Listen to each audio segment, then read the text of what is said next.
El gran dilema de la premsa serà, des del meu punt de vista, amb el futur, és si els diaris tindran que ser diaris amb opinió o diaris d'opinió.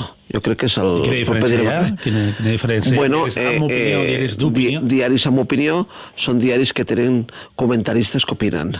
Diaris d'opinió són diaris que tot el diari està sotmès a una forta opinió i que tot un sesgue molt interpretatiu per part de la gent que ho fa. Diaris de Madrid hauríem notat ja per aquesta opció i diaris catalans... Jo crec que els diaris de Madrid ja globalment han fet el pas cap a ser diaris d'opinió.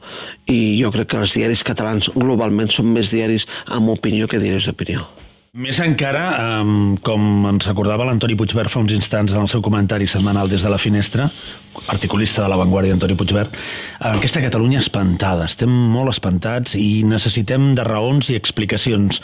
No sé si d'opinió o d'opinadors, però necessitem que el relat es reconstrueixi d'alguna manera, senyor Enric. Jo crec que el món està espantat en general. Entenem pel món, el món occidental, el món nostre, i tampoc tot, perquè aquí no entren els anomenats BRICS, per exemple, ni Brasil, ni Xina, ni la Índia, però el món de casa nostra, el món europeu, el món nord-americà, i a mesura que ens apropem al món espanyol, al món català, estem en moments de fortes convulsions, sobretot perquè, primer perquè per primera vegada en moltes dècades el guió de lo dolent no està escrit, no? O sigui, més o menys la gent podria tindre incerteses sobre lo bo que li venia, però la gent mai ha tingut incerteses sobre tot lo dolent que ve.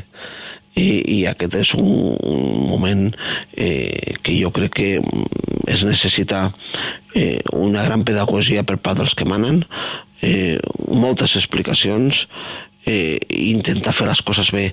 Jo no sé si la combinació de les tres coses s'està fent a tot arreu, a Catalunya, a Espanya, no sé. Hi ha una responsabilitat dels mitjans de comunicació que no sé si hem assumit de fet en aquesta situació de crisi, de convulsió, de complexitat, i és explicar, entrar en el relat, d'explicar o donar claus a la ciutadania perquè fer més comprensible aquesta complexitat. No sé si vostè percep, potser la premsa escrita en aquest àmbit ja de reflexió, d'anàlisi, està fent aquesta labor, però no sé si vostè veu els mitjans en aquesta línia. Jo em trobo molta gent que diu, escolta, ja no vull mirar la televisió, no vull escoltar la ràdio, no vull llegir diaris, perquè únicament em donen males notícies. I això és veritat que la gent està com molt farta de sentir, diguem-ne, missatges negatius, no? L'interrogant sempre és on es posa l'accent i fins a on les coses que surten són realment importants, no? Jo crec que és un dels dilemes, perquè el que ens trobem cada dia, m'imagino que a la ràdio i en fi, tots els mitjans de comunicació, és que hi ha una pila de notícies negatives a tot arreu i que això està impedint que algunes de les coses positives que passen tinguin espais per sortir, no? Tot està molt trinxat, però encara hi ha molta gent que fa les coses bé, que treballa, que s'esforça i que d'aquesta crisi tan dolorosa se'n va sortint, no? I això amb els mitjans de comunicació en general no troba mai un espai per sortir. Parlàveu de la por, que és l'època de la por. Sí, però no oblidem que la por té com a dos vessants. Per un cantó és un mecanisme de defensa que ens avisa i per tant ens posa atents davant del que ens passa o davant del que ens afecta, però per l'altre cantó també que és un mecanisme paralitzant, per tant que no ens permet reaccionar. Per tant, hem d'anar molt al tanto amb la por. I també, quan es parla de la por, normalment s'oblida que és com una emoció apresa, que ens han ensenyat del que ens hem d'espantar. No és una cosa instintiva, natural. Amb els nens s'han fet experiments en què se'ls pot condicionar a tenir por d'un conillet de vellut, per exemple. I en aquest sentit, la por també és una cosa com molt cultural, com apresa. I després una segona cosa. Parlàveu que, evidentment, que hem de reconstruir el relat, però jo penso que potser ja no és possible reconstruir un únic relat, que és un moment en què vivim múltiples relats i que ens hem d'acostumar a viure en aquesta multiplicitat de relats i a trobar el nostre camí en aquests múltiples relats i saber que poden conviure entre ells. Senyor Tic? Sí, és veritat, això, de la por, no? Que la por depèn de com que tots els ciutadans davant de la por no reaccionen igual, que pot ser al mateix temps un mecanisme de defensa i un mecanisme paralitzant, no? Que l'important és que els que manen, diguem-ne, la por els preocupi, els hi generi, diguem-ne, inquietud, però que no actuï de la segona manera. Si realment la por actua com un element paralitzant de tot, jo crec que aquest país no se'n sortirà, no? Clar, l'altre dia em deia una persona que no gens sospitosa de ser de dreta, que havia un votant de molts anys, bàsicament del Maragall. Em deia, escolta, jo les properes eleccions no votaré als socialistes. I jo li deia, escolta, i tu per què no votaràs als socialistes si gairebé sempre els has votat?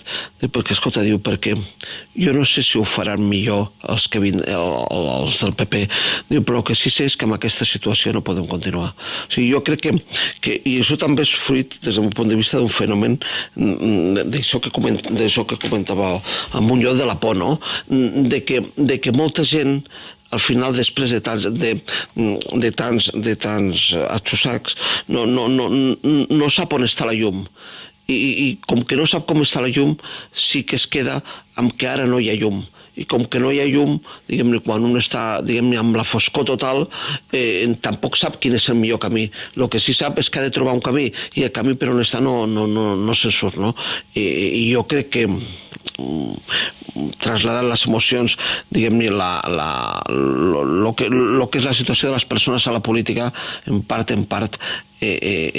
quan es diu que la crisi econòmica es porta per davant els governs, cosa que és veritat i tal, el que acaba produint-se amb els electorats és una situació, diguem-ne, d'una por extraordinària, perquè els que estan, siguin els que siguin, no els hi treuen o no els hi donen ni llum ni esperança. L'únic que els hi acaben donant són una generació de problemes i una situació nova que, a més, com a ciutadans no estan acostumats, diguem-ne, perquè no han tingut mai. Vull dir que quan que és evident que per exemple, aquí amb el tema més dolorós de tots, que és el tema dels hospitals i el tema de la situació sanitària, que és un tema que al final t'acaba afectant a tu molt directament, bé perquè estiguis malalt o bé perquè en qualsevol moment pots caure o pots tindre un problema tu, la teva família, els teus amics, els veïns de la teva escala. Jo crec que per això, diguem-ne, hi ha una gran alerta social amb totes les coses que... Sí, La Vanguardia situa un espai ampli de la centralitat ideològica. Intenta, perquè a vegades costa. A vegades costa i a vegades no ho sap. Cap on es decanta. A vegades costa i a vegades no ho sap fer, les dues coses.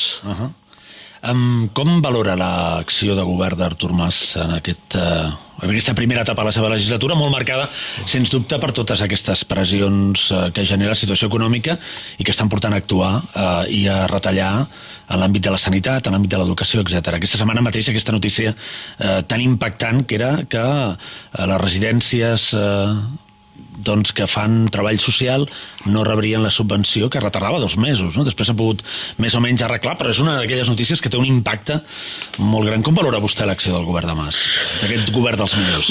A veure, per agafar la darrera frase que tu has dit dels millors, jo crec que en moltes coses aquest govern i moltes àrees d'aquest govern no són dels millors. Pot ser dels millors acadèmics, pot ser dels millors tècnics, però no és dels millors polítics. Per dir una àrea que no està en aquests moments al foco de la crítica o no és el que encapçala la crítica més gran, el departament del conseller Mena.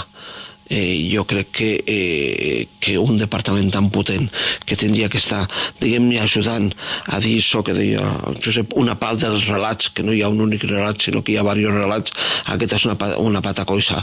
Vull dir, únicament emergeix el relat de les retallades.